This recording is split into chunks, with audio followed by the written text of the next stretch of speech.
Indonesia dan Cina resmi meluncurkan sistem pembayaran QR lintas negara. Melalui skema ini, transaksi bisa dilakukan langsung dengan mata uang masing-masing. Mengutip Antara, Bank Indonesia menyebut, perluasan kris lintas negara mulai berlaku pada Kamis 30 April 2026.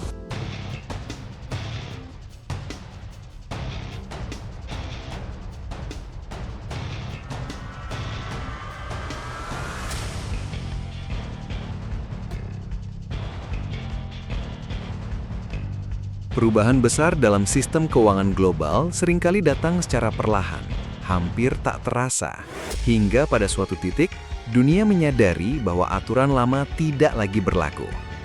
Apa yang terjadi antara Indonesia dan China pada akhir April 2026 mungkin terlihat sederhana di permukaan, sekedar peluncuran sistem pembayaran berbasis QR lintas negara. Namun, jika ditelaah lebih dalam, langkah ini menyimpan implikasi strategis yang jauh lebih luas, bahkan berpotensi mengubah cara dunia bertransaksi di masa depan. Pada tanggal 30 April 2026, Bank Indonesia secara resmi mengumumkan implementasi sistem pembayaran lintas negara berbasis QR antara Indonesia dan China. Dengan sistem ini, masyarakat dari kedua negara kini dapat melakukan transaksi langsung menggunakan mata uang masing-masing hanya dengan memindai kode QR melalui ponsel mereka.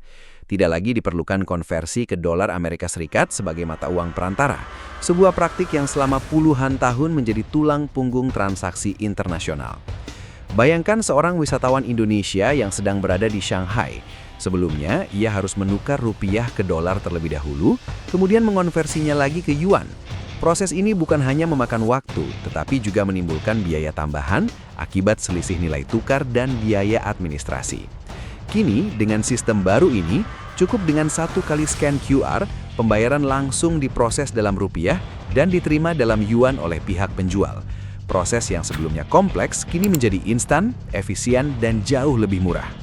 Teknologi yang digunakan dalam sistem ini bukanlah sesuatu yang sepenuhnya baru.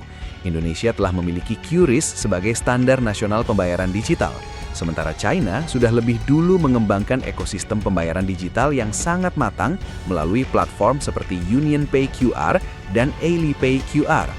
Yang menjadi terobosan adalah integrasi lintas negara yang memungkinkan ketiga sistem ini saling terhubung dalam satu jaringan transaksi yang seamless.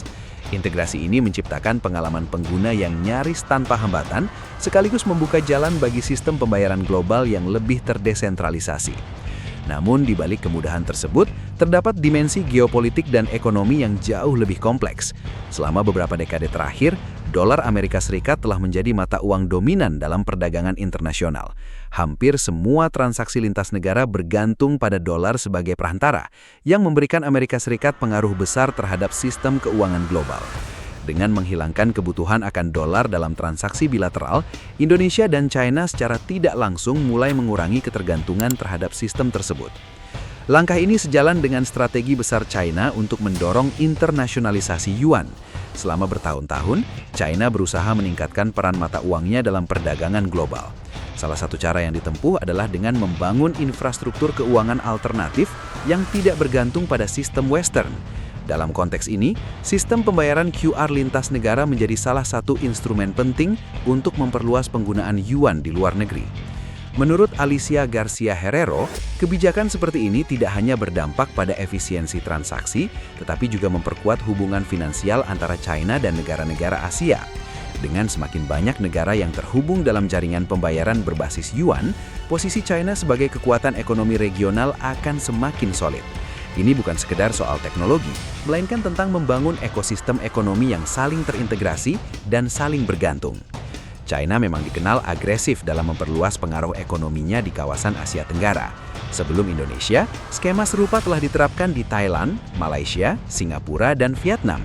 Pola yang terlihat cukup jelas. China membangun jaringan pembayaran digital lintas negara yang memungkinkan transaksi langsung tanpa dolar, sekaligus memperkuat posisi yuan sebagai alternatif mata uang internasional.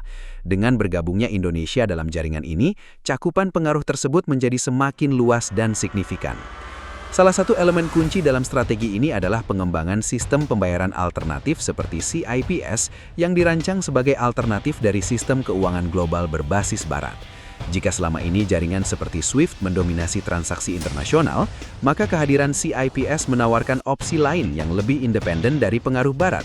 Integrasi antara sistem pembayaran QR dan infrastruktur seperti CIPS menciptakan fondasi baru bagi arsitektur keuangan global yang lebih multipolar. Dari sudut pandang Indonesia, kerjasama ini membawa sejumlah manfaat yang sangat nyata. Salah satu sektor yang paling terdampak adalah sektor pariwisata. Data menunjukkan bahwa jumlah wisatawan China ke Indonesia mencapai 1,34 juta orang pada tahun 2025, menjadikannya salah satu sumber wisatawan terbesar. Dengan adanya sistem pembayaran yang lebih mudah dan efisien, wisatawan China kini dapat bertransaksi di Indonesia tanpa harus repot menukar uang atau menghadapi kendala pembayaran. Ini tentu akan meningkatkan kenyamanan mereka dan berpotensi mendorong pertumbuhan sektor pariwisata. Tidak hanya itu, pelaku usaha di Indonesia, terutama UMKM, juga akan merasakan dampak positif. Dengan sistem pembayaran yang terintegrasi, mereka dapat menerima pembayaran dari wisatawan asing dengan lebih mudah dan cepat. Tidak diperlukan lagi mesin khusus atau proses yang rumit. Cukup dengan kode QR, transaksi dapat dilakukan secara instan. Ini membuka peluang baru bagi UMKM untuk menjangkau pasar internasional tanpa harus memiliki infrastruktur yang kompleks. Namun, seperti halnya setiap perubahan besar, kerjasama ini juga membawa sejumlah tantangan dan risiko. Salah satu kekhawatiran yang muncul adalah potensi ketergantungan terhadap sistem pembayaran yang dikembangkan oleh China. Jika sebagian besar transaksi lintas negara bergantung pada infrastruktur yang dikendalikan oleh satu negara, maka terdapat risiko terhadap kedaulatan ekonomi dan keamanan data. Oleh karena itu, penting bagi Indonesia untuk tetap menjaga keseimbangan dan memastikan bahwa kerjasama ini tidak mengurangi kontrol terhadap sistem keuangan nasional. Selain itu, pergeseran dari dolar ke mata uang lokal dalam transaksi internasional juga dapat memicu perubahan dalam dinamika ekonomi global. Jika semakin banyak negara yang mengadopsi sistem serupa, maka dominasi dolar dapat berkurang secara perlahan. Ini bukan berarti dolar akan kehilangan perannya secara tiba-tiba, tetapi posisi hegemoniknya mungkin akan mulai tergerus. Dunia bisa bergerak menuju sistem keuangan yang lebih terfragmentasi, di mana berbagai mata uang memiliki peran yang lebih seimbang. Di sisi lain, tren ini juga dapat dilihat sebagai bagian dari proses de-dolarisasi yang semakin nyata dalam beberapa tahun terakhir. Banyak negara mulai mencari alternatif untuk mengurangi ketergantungan terhadap dolar, baik melalui penggunaan mata uang lokal dalam perdagangan bilateral maupun melalui pengembangan sistem pembayaran alternatif. Dalam konteks ini, kerjasama antara Indonesia dan China dapat dianggap sebagai salah satu langkah konkret menuju sistem keuangan global yang lebih beragam. Jika ditarik lebih jauh, apa yang terjadi saat ini bukan hanya tentang teknologi pembayaran, melainkan tentang perubahan paradigma dalam ekonomi global. Dunia yang sebelumnya terpusat pada satu sistem, kini mulai bergerak menuju struktur yang lebih multipolar. Negara-negara tidak lagi sepenuhnya bergantung pada satu mata uang atau satu jaringan keuangan, melainkan mulai membangun sistem yang lebih mandiri dan saling terhubung secara regional. Bagi masyarakat umum, perubahan ini mungkin terasa sederhana, hanya soal kemudahan dalam bertransaksi. Tapi bagi para pengamat ekonomi dan geopolitik, ini adalah sinyal bahwa dunia sedang memasuki fase baru. Fase di mana kekuatan ekonomi tidak lagi terpusat, melainkan tersebar di berbagai kawasan. Fase di mana teknologi digital menjadi alat utama dalam membentuk ulang sistem keuangan global. Pada akhirnya, keberhasilan sistem pembayaran QR lintas negara ini akan sangat bergantung pada tingkat adopsi dan kepercayaan masyarakat. Teknologi secanggih apapun tidak akan berarti jika tidak digunakan secara luas. Oleh karena itu, edukasi, keamanan, dan kenyamanan pengguna menjadi faktor kunci yang harus terus diperhatikan.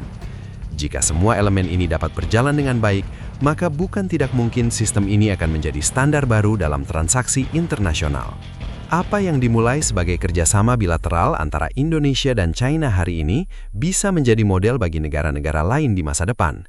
Jika tren ini terus berkembang, kita mungkin akan melihat dunia di mana transaksi lintas negara menjadi semudah mengirim pesan di ponsel. Dunia di mana batasan geografis tidak lagi menjadi hambatan dalam aktivitas ekonomi. Dunia di mana kekuatan finansial tidak lagi dimonopoli oleh satu pihak, melainkan dibagi secara lebih merata. Dan pertanyaannya kini bukan lagi apakah perubahan ini akan terjadi, melainkan seberapa cepat dunia akan beradaptasi dengannya. Karena seperti yang sering terjadi dalam sejarah, mereka yang lebih cepat beradaptasi akan menjadi pihak yang paling diuntungkan. Sementara mereka yang tertinggal mungkin akan kesulitan mengejar ketertinggalan dalam sistem yang terus bergerak maju. Dalam konteks ini, langkah Indonesia untuk terlibat dalam sistem pembayaran lintas negara ini dapat dilihat sebagai keputusan strategis yang tepat, bukan hanya untuk meningkatkan efisiensi ekonomi saat ini, tetapi juga untuk mempersiapkan diri menghadapi masa depan yang semakin digital dan terintegrasi. Sebuah masa depan di mana teknologi, ekonomi, dan geopolitik saling berkelindang dalam cara yang belum pernah kita bayangkan sebelumnya.